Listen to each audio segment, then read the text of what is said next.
تو جب ٹائم ختم ہو گیا تو اب فرمایا بھائی جو رہ گئے ہیں وہ کل آنا، اب ٹائم نہیں رہا، ٹائم ختم ہو گیا. اور جو تھے جو جاننے والے تھے چلے گئے، بھائی ٹائم ختم ہو گیا کیا کریں، بھیڑ زیادہ تھی. اب اس کو یہ جو تھا اس کے دل میں خیال گزرا، اس افسر انگریز کے دل میں بھی خیال گزرا، کل بھی نہیں دیکھا ہم کو اور آج بھی نہیں دیکھا، اور یہ ساتھی تھا اس کو بھی بہت زیادہ بوجھ ہوا. اب تیسرے دن انہوں نے مشورہ کیا سویرے چلو پہلی نمبر پہ بیٹھیں. سویرے جا کے پہلے نمبر پہ بیٹھ گئے. حکیم صاحب آئے اور آنے کے بعد ان سے جو اگلا نمبر تھا وہاں سے ادھر سے شروع کیا، آخر سے وہاں سے دیکھنا شروع کیا. اور یہ دیکھنے لیے کیا بھائی نمبر ادھر سے تھا، دیکھ رہے ہیں ادھر سے، لیکن کیا کریں بول نہیں سکتے، علاج کے واسطے آئے ہیں، بس بیٹھے ہیں. نمبر آتا رہا. جب آخر ٹائم کا قریب آیا تو اس افسر کا بھی منہ لال ہو گیا اور جو ساتھ میں آیا تھا اس کا بھی منہ غصے میں، یعنی آپ سے باہر 30 دن ہونے والے ہیں. حکیم جی صاحب نظروں سے دیکھ رہے ہیں.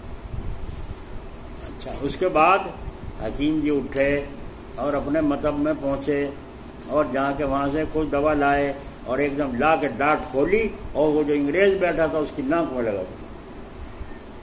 ناک میں لگنا تھا اور اس کو جو چھینکیں شروع ہوئی، حال سے بے حال، پانی پڑ رہا دماغ سے، ناک سے، منہ سے، اور چھینکتا باولا ہو گیا. وہ جو ساتھ میں تھا وہ سوچا بھائی اسے مار دیا حکیم نے، کیا کرے گا، اسے کیا دے دیا، کیا نہ تو یوں پوچھا نہ نبض دیکھی نہ کچھ، کیا چڑھا دیا اس کی ناک میں دماغ میں. اور وہ حکیم جی کھڑے دیکھ رہے ہیں ایک طرف، یوں دیکھ رہے ہیں اور وہ بھی کھڑا ہے، بول تو سکتے نہیں، بولنے کی کیا مجال تھی. بس اس لیے نہیں بول سکتے تھے کہ وہ صاحب فن تھے. آج صاحب فن نہیں ہے، اس لیے ہر آدمی ان کے سر پہ چڑھا ہوا. چاپلوس ہیں، آمدنی ہو زیادہ سے زیادہ مریض ہمارے پاس آئے، یہ چاپلوس ہیں، ان کے پلے کچھ نہیں.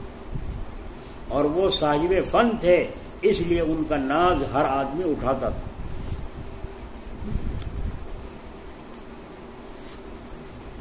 بس برا حال ہو تو اوسان ہی نہیں پڑ رہے، تھوڑا سا کچھ سکون اور پھر سنگا دی، پھر ہولیہ بگڑ گیا اور زیادہ. آخر دو پانی پڑتے حکیم جی کھڑے دیکھ رہے ہیں. جب وہ ایک دم سے نکل کر ناک سے کیڑا نکل کے زمین پر گرا تو آپ نے حکیم جی دوسری دوا لائے اور لا کے وہ پلا دی، چھینکیں بند ہو گئی، چھینک بند ہو گئی. اور کہا دیکھو تم 3 دن سے میرے پاس آ رہے تھے اور میں نے تبھی سے علاج شروع کر دیا تھا، تم سمجھ نہیں رہے تھے. مجھے یہ نکالنا مقصد تھا، یہ تھا وہ جس کی وجہ سے اس کے سر میں درد تھا. اور وہ سوچا ہمیں تو کہا بھی نہیں تھا کہ کو سر میں درد. نے کہا یہ نکالنا تھا، اب یہ نکل گیا، بس درد ختم ہو. اللہ اکبر. اب دیکھو آپ حضرات اندازہ لگائیے ان حکیموں کا حال کہ وہ دماغ سے نکال. 3 دن سے تم آئے تھے، میں نے علاج شروع کر دیا تھا نہیں تو بھائی کر دیا تھا کہیں بھی نہیں سمجھ میں کہاں کر دیا تھا. وہ بھائی جب نہیں دیکھا پہلے دن غصہ آیا نہیں آیا، دوسرے دن بھی ٹال دیا، غصہ اور بڑھ گیا نہیں بڑھ گیا، علاج ہو رہا ہے کچھ اور ہو رہا ہے.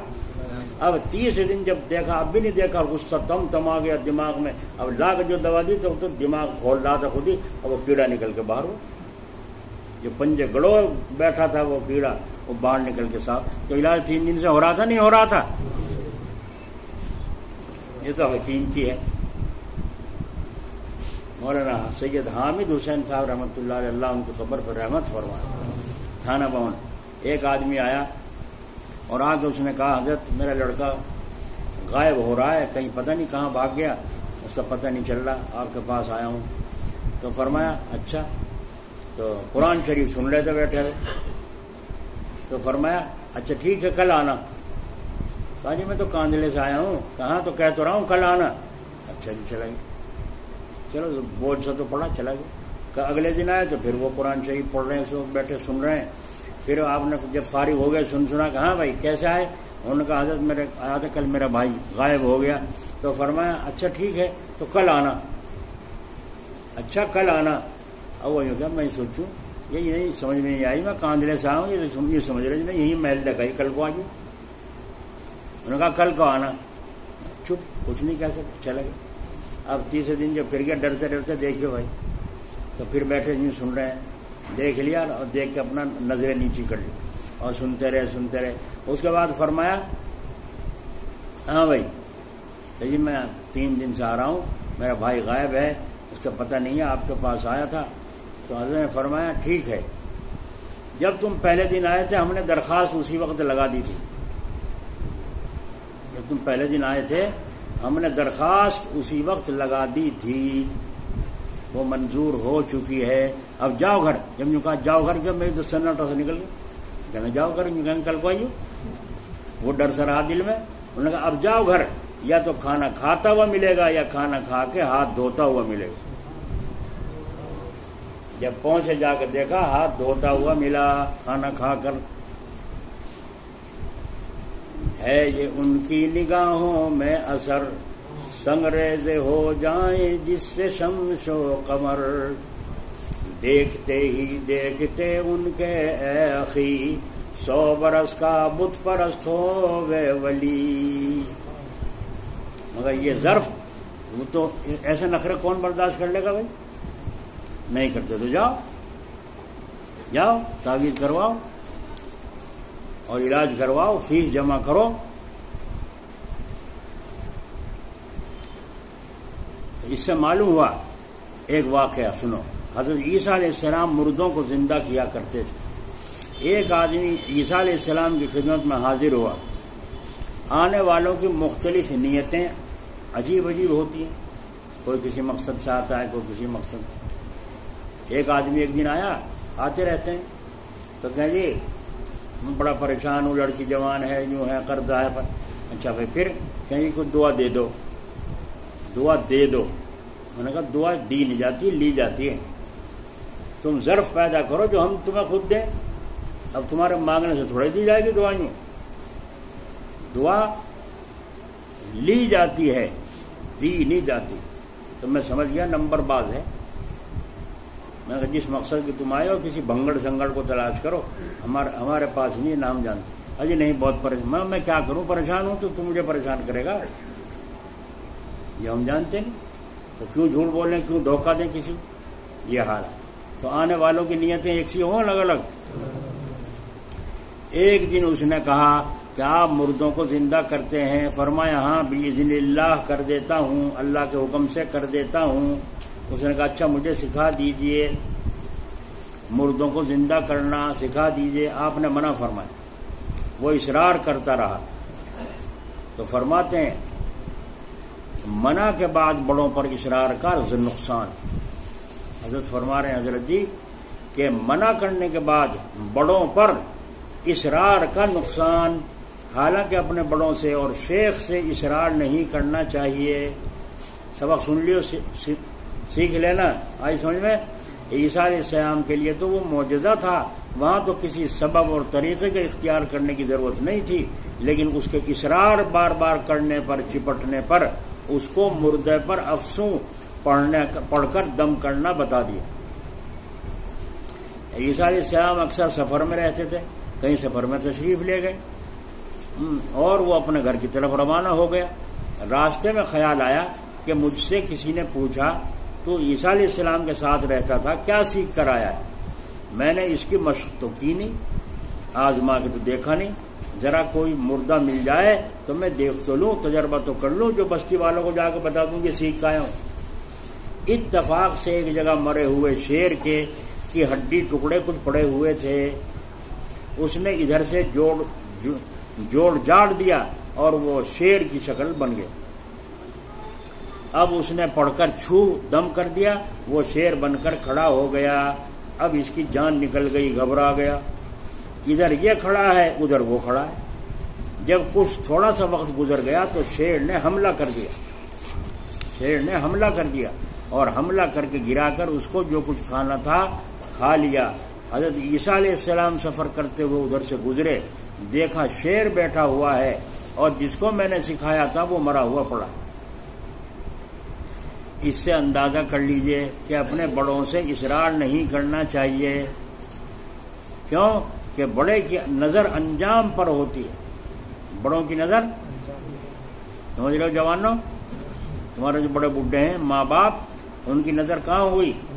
انجام پر، کیونکہ بڑوں کی نظر انجام پر ہوتی ہے، تو ضد اور ہٹ نہیں کرنا چاہیے۔ عیسیٰ علیہ السلام نے شیر سے کہا ارے تو نے اس پر حملہ کر کے اسے کھا لیا؟ تو شیر نے کہا جناب اے اللہ کے مسیح مجھے معاف کرنا، یہ میرا خالق بنا تھا، یہ میرا کیا بنا تھا؟ کسے کہیں خالق؟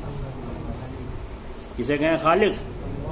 پیدا کرنے والے کو خالق کہتے، پیدا کرنے والے کو، یہ میرا خالق بنا تھا، میں تو مردہ پڑا تھا، شیر نے کہا، لیکن یہ میرا خالق بنا تھا کہ مجھ کو زندہ کیا۔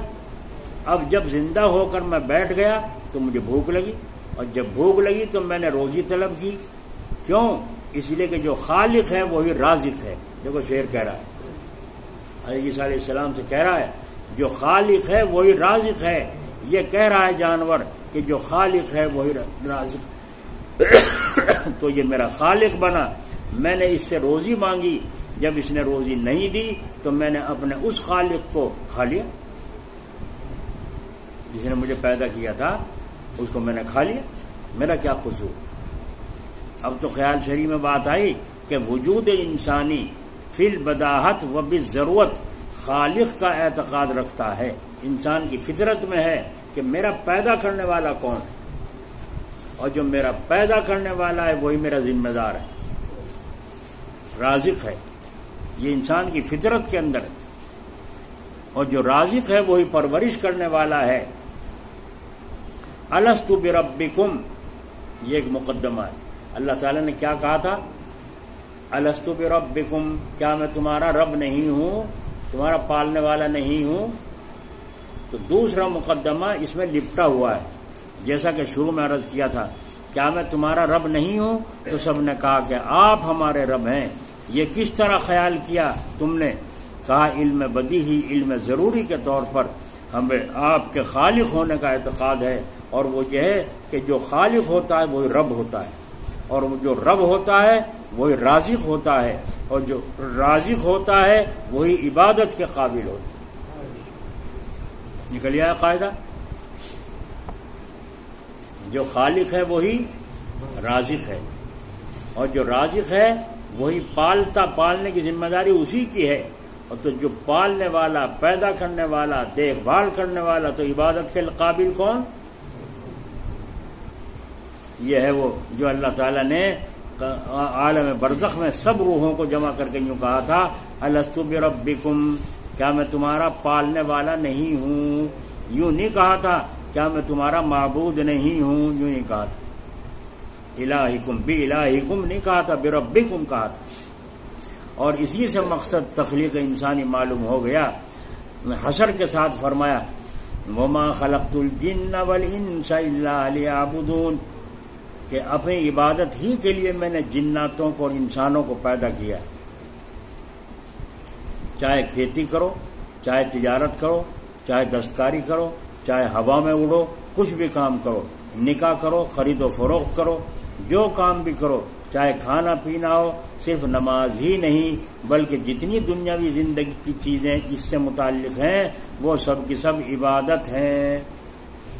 حضرت خان رحمۃ اللہ علیہ چلے جا رہے تھے، سڑک کے کنارے چلا کرتے تھے، تو ایک دفعہ آپ کنارے ہونے کی وجہ سے وہ ڈھال دار تھی سڑک، اس پر گر بھی گئے، بڑھاپے میں رپٹ بھی گئے۔ تو فرمایا حضرت آپ اتنا دب کر کیوں چلتے ہیں؟ فرمایا کہ اس لیے کہ عام راستہ ہے، میں پھیل کر چلوں تو کسی جانے والے کو تکلیف نہ ہو۔ بولو یہ بندگی تھی کچھ اور عبادت کب کہی جاتی ہے؟ جبکہ حق تعالیٰ کے حکم اور قاعدے اور قانون کے حدود کے اندر کی جاتی ہے، اس لیے اس کی زندگی پوری کی پوری عبادت ہے، پوری کی پوری زندگی عبادت ہے، ہر چیز کے اندر یہی چیزیں رکھی ہوئی ہیں۔ اللہ تعالیٰ ہم کو اپنی عبادت کے لیے مقید فرمائے اور ہمیں اللہ گھیر دے جو ہم اللہ کی عبادت کے بغیر زندگی نہ گزاریں۔ اور اسی سے معلوم ہوا کہ جتنے بزرگان دین کے پاس جا کر کے رہے لوگ، عالم ہوں، عام آدمی ہوں، سب نے یہی سیکھا، سب نے یہی سیکھا سبق۔ حضرت کے یہاں دیکھا جلال آباد، وہ جو بھائی جان نے گھوڑا پال رکھا تھا جلال آباد، اس گھوڑے کا خدمتگار تھا، وہ علی گڑھ کا. تو گھوڑے کی دیکھ بھال کرتا، مالش کرتا، گھاس وغیرہ سب دیکھ بھال کرتا. اس کو رکھ رکھا تھا بھائی جان نے جلال آباد. جب وہ فارغ ہو جاتا اور مجلس ہوتی تھی، آ کر کے مجلس میں دروازے میں بیٹھ جاتا، ادھر گھوڑے پر بھی نگاہ اور ادھر دل حضرت کے کلام پڑھنے. سب پیتا رہتا تھا اندر ہی اندر. کوئی ٹیم میں بھر رہا ہے، کوئی کچھ کر رہا ہے، کوئی کچھ کر رہا ہے. یہ تو اپنا بس نگاہ ادھر گھوڑے کی طرف بھی، تو وہ ذمہ داری ہے. وہ گھوڑے کی دیکھ بھال ذمہ دار. مجلس میں جا کے بیٹھ گئے، وہاں تعلیم ہو رہی تھی، اس میں جا کے بیٹھ گئے. گھوڑے کے واسطے تمہیں رکھا تھا میں نے، تعلیم کے واسطے کہہ سکتا نہیں مالک. تو وہ صحبت میں اللہ کے نیک بندے کی رہ کر سمجھ لیا تھا یہ میری ذمہ داری ہے، میں ایسی جگہ بیٹھوں جو دونوں کام میرے ہوتے رہیں.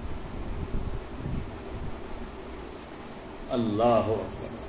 حضرت جی کے انتقال کے بعد پھر چلے گئے تھے، اور اس کے بعد پھر وہ آئے جلال آباد اور حضرت مفتی قاسم صاحب کے پاس آ کے ٹھہرے. اور انہیں جو بھی آتے تھے بڑے بڑے علماء صلحاء آتے رہتے ہیں جلال آباد، مفتی قاسم صاحب کے پاس بھی آتے ہیں. تو وہ انہوں نے کہا حضرت میں اللہ مجھے معاف کرے، نگاہ دوڑاتا ہوں ہر طرف اندھیرا اندھیرا نظر آتا ہے. وہ گھوڑے والا ان پڑھ آدمی یوں کہہ رہا ہے نگاہ دوڑاتا ہوں مگر مجھے اندھیرا اندھیرا نظر آتا. کیوں؟ اس لیے کہ اس نے سورج دیکھا تھا، اس نے سورج دیکھا تھا، اس لیے ان کو اندھیرا نظر آتا ہے. اور اس وقت میں جو ستارے ٹمٹما رہے ہیں ان کو غنیمت سمجھو، شاید کل کو یہ بھی نصیب نہ ہو. آج جو کچھ نظر آ رہے ہیں گنے چنے ہیں انگلیوں پر، کوئی کوئی کوئی کہیں کہیں کہیں بس گنے چنے. ورنہ اللہ والوں سے ظاہری صورت میں تو بھرے پڑے ہیں، لیکن حقیقت میں جن کا تعلق روحانی رب العالمین سے ہو وہ انگلیوں پہ گننے کے قابل رہ رہے ہیں. ایک وہاں ایک وہاں. اب تلاش تم کرو. اسی لیے حضرت مولانا ابراء الحق صاحب ہردوئی رحمۃ اللہ علیہ فرمایا کرتے تھے کہ کسی کو زیور کی ضرورت ہو تو اسٹور پہ جائے گا یا سونار کے پاس جائے گا، اور دوا کی ضرورت ہو تو سونار کے پاس جائے گا. اگر تمہیں اللہ کی ضرورت ہے تو اللہ والوں کے پاس جاؤ. اب تلاش کرو، تلاش تو کرو، کبھی گھر تو چھوڑو، کبھی نکل کر سفر تو کرو. ایک آدمی اللہ والے کی تلاش کرتا کرتا حضرت جنید بغدادی رحمۃ اللہ علیہ کی خدمت میں گیا بغداد، اور جا کر ان کی خدمت میں رہنا شروع کر دیا. مجلس میں شریک ہوتا، اللہ اللہ کرتا. کیسے لوگ تھے پہلے، کتنا سکون تھا ان کے دماغ میں، اور کیسی طلب ہوتی تھی. اللہ 10 برس رہے خدمت میں، 10 برس. اور ایک دن بھی جو نکاح مرید کر لو. ہم تو ایک منٹ میں پار کر دیں، پاس کر دیں، یہ اللہ والا نہیں. وہ 10 برس رہے اندر باہر ہر طرح سے. ہم تو ایک منٹ میں فیصلہ کر دیں، اللہ والا نہیں. یوں ہوتا تو یوں ہوتا. ابھی ایک ہی کرمٹ تو دیکھی تو نے، رونے کی ہنسنے کی، کبھی رونے کی بھی دیکھ. تو نے لینے کی کرمٹ دیکھی ہے، کبھی دینے کی بھی دیکھ، ہے نا. سارے پہلو 10 برس میں کیا کیا سامنے آیا ہوگا. لیکن کبھی مرید ہونے کو نہیں کہا. 10 برس کے بعد کہا حضرت میں اپنے گھر وطن جا رہا ہوں، بس سلام کرنا. اب حضرت نے فرمایا تمہیں کتنے دن ہو گئے یہاں؟ کہا یہ 10 برس ہو گئے. 10 برس جی ہاں. تم نے آج تک اپنا رہنے کا آنے کا مقصد تو کوئی بیان کیا نہیں. وہ بھی کیسے اللہ والے تھے. کہا یہ ٹھلوا یہاں پڑا کھا رہا، کیوں کھا رہا ہے؟ وہ بھی کیسے تھے. یہاں مہمان ہیں، ان کا رزق اللہ نے بھیجا ہے، یہ اپنا رزق کھا رہے ہیں. میں کیوں پوچھوں تو کیوں کھا رہا ہے بیٹھا بھائی؟ تو میرا مہمان ہے کیا ہے؟ اللہ کیسا رزاق پر یقین تھا. جب یہ مہمان آیا ہے تو اس کا رزق بھی ٹائم پر آیا ہوگا. تو تم نے آنے کا مقصد تو بیان کیا نہیں. انہوں نے فرمایا حضرت میں تو آپ کو بڑا ولی سن کر آیا تھا، بڑی شہرت سنی تھی، آپ بڑے اونچے ولی اللہ ہیں، یہ سن کر آیا تھا، مگر میں نے ولایت کی کوئی بات نہیں دیکھی. لو بھائی چلتے ہوئے کیا مایوس ہو کے جا رہا ہوں. 10 برس میں نے لگا دیے اسی جستجو میں کہ ولایت کی کوئی بات تو ظاہر ہو. اندر باہر نہیں، مجھے کوئی چیز ولایت کی نظر نہیں آئی، لہذا اب میں مایوس ہو کر جا رہا ہوں۔ حضرت جنید بغدادی رحمۃ اللہ علیہ نے اس کا علاج کیا، فرمایا 10 سال میں یہ بتاؤ تم نے کبھی مجھے خلاف شریعت قدم اٹھاتے دیکھا ہے؟ 10 برس میں تم نے کبھی مجھے خلاف شریعت و سنت قدم اٹھاتے دیکھا ہے؟ اور سوچ گیا نہیں، ہاں جی یہ تو میں نے کبھی نہیں دیکھا، کوئی کام بھی شریعت کے خلاف میں نے نہیں دیکھا۔ تو حضرت نے فرمایا جاؤ اور اس سے بڑھ کر جنید کی کیا کرامت ہوگی، اور کرامت دیکھنی تو شیطان کے پاس چلے گا، وہ دکھا دے گا تجھے، 1 کی 2، 2 کے 4۔ تو معلوم ہوا سب سے بڑی ولایت یہ ہے۔ صحابہ کا کیا رنگ تھا؟ یہی تو تھا، اللہ نے جو کہا رسول نے کر کے دکھایا، بس وہ ان کی گھنٹی تھی، بس یہ تھا ان کا حال، اس پر مرتے کھپتے تھے، اور ایسا عشق تھا جناب رسول اللہ صلی اللہ علیہ وسلم کے ساتھ۔ بھاگے ایک صحابی آئے، یا رسول اللہ صلی اللہ علیہ وسلم، فرمایا جب میں گھر میں ہوتا ہوں میں جی پریشان ہوتا ہے، جب پریشان ہوتا ہے آ کر آپ کو زیارت کر لیتا ہوں، میرے دل کو سکون ہو جاتا ہے، اور مرنا مجھے بھی ہے اور مرنا آپ کو بھی ہے، لیکن جب آپ کے بعد جو ہے جنت میں جائیں گے انشاءاللہ، تو وہاں آپ تو اپنے درجے پر ہوں گے اور ہم اپنے درجے پر ہوں گے، اس وقت میں جب آپ کا دیدار نہ ہوگا تو ایسی جنت کیا مزہ دے گی، کیا مزہ دے گی۔ دیکھا ولی تھے نہیں تھے جن کے دل میں اللہ اس کے رسول کا ایسا عشق ہو۔ حضور صلی اللہ علیہ وسلم خاموش ہو گئے، کیونکہ آپ بھی اس کا جواب معلوم نہیں تھا۔ جب خاموش رہے، اللہ کی طرف سے وحی، اللہ تو سن رہا تھا، وہ تو سب کا رب ہے، ہر وقت سنتا ہے، فوراً آیتیں نازل ہو گئیں، وَمَن يُطِعِ اللَّهَ وَالرَّسُولَ فَأُولَٰئِكَ مَعَ الَّذِينَ أَنْعَمَ اللَّهُ عَلَيْهِم مِّنَ النَّبِيِّينَ وَالصِّدِّيقِينَ وَالشُّهَدَاءِ وَالصَّالِحِينَ وَحَسُنَ أُولَٰئِكَ رَفِيقًا۔ جو اللہ اس کے رسول کی اطاعت کرے گا ان کا حشر اللہ تعالیٰ کے ہاں نبیوں کے ساتھ ہوگا۔ دیکھا تو نبیوں کے ساتھ حشر ہوا تو کس بنیاد پر ہوا؟ اللہ اور اس کے رسول کی اطاعت۔ تو جنید بغدادی نے کیا کہا؟ 10 سال میں کوئی بات تم نے دیکھی میرے خلاف شریعت؟ کہیں یہ تو نہیں دیکھی۔ فرمایا تو جاؤ اس سے بڑھ کر جنید کی اور کیا کرامت ہوگی کہ 10 سال میں بھی کوئی کام خلاف شریعت نہیں، اور کرامت دیکھنی تو جاؤ شیطان میں دیکھو، دکھا دے گا۔ ٹھیک ہے نا؟ کل ایک فون آیا، سنا فون آیا ایک صاحب کا، تو ان کی بیوی مرید ہوئی تھی، تو وہ کہہ رہے تھے کہ بیعت ہونا چاہیں، ان کو کب لاؤں؟ میں نے کہا لانے کی ضرورت نہیں، بس فون پہ بات کرا دو، عورتوں کے لیے یہی ہے۔ تو فون پہ ان کو بیعت کر لی۔ رات کو خواب ہوا، کیا تو اپنے پیر کی مرید نہیں بنی؟ ان کے بزرگ ہیں بہت گورے چھٹے، بڑے خوبصورت، اور یوں کہہ رہے ہیں تو اپنے پیر کی مریدنی نہیں بنی، جب بنے گی جب ان کی زیارت کر لے گی۔ زیارت تو نے کی نہیں، کیسی مریدنی؟ تو انہوں نے اپنے شوہر کو کہا، شوہر نے کہا جی ہم کیسے آویں، یا تو آپ آؤ یہاں یا ہم آویں؟ میں نے کیوں، وجہ بتاؤ؟ کیا وجہ یہ ہے؟ میں نے اس سے بات کرواؤ۔ بات کری، انہوں نے بتایا اسی طریقے سے ایک بزرگ دکھائی دیے، اور انہوں نے یوں کہا تو اپنے پیر کی مریدنی نہیں ہوئی جب تک کہ زیارت نہ کرتی، جب تو ان کی زیارت کر لے گی جب مرید بنے گی۔ تو کیا حضور صلی اللہ علیہ وسلم کی سارے صحابیہ عورتوں نے زیارت کی؟ جب پردے کا حکم نازل ہوا اس سے پہلے تو کھلی تھی، لیکن جب پردے کا حکم نازل ہوا تو پھر پردہ ہوگا۔ اسی لیے مسئلہ یہ ہے مریدنی کو پیر سے بھی پردہ کرنا چاہیے، مریدنی کو بھی پیر سے یوں نہیں کہنا چاہیے کہ پیر تو باپ کے، ہاں ٹھیک ہے باپ کے مثل، سسر ٹھیک ہے باپ کے مثل ہے، لیکن شوہر کا باپ جو ہے اس سے پردہ کرنے کا حکم ہے، سمجھے؟ استاد سے جب تم پڑھتی تھی، اب تم جوان ہو گئی ہو، اب وہ اپنے استاد کے پاس جا رہی ہو، اب پردہ کر کے جانے کا حکم ہے۔ تو میں نے اس عورت سے کہا یہ تجھے شیطان بہکایا، بزرگ بن کے آ کے شیطان نے بہکایا، وہ شیطان روح بنا کر آیا اور آ کر کے تجھے بہکایا تاکہ دل و دماغ میں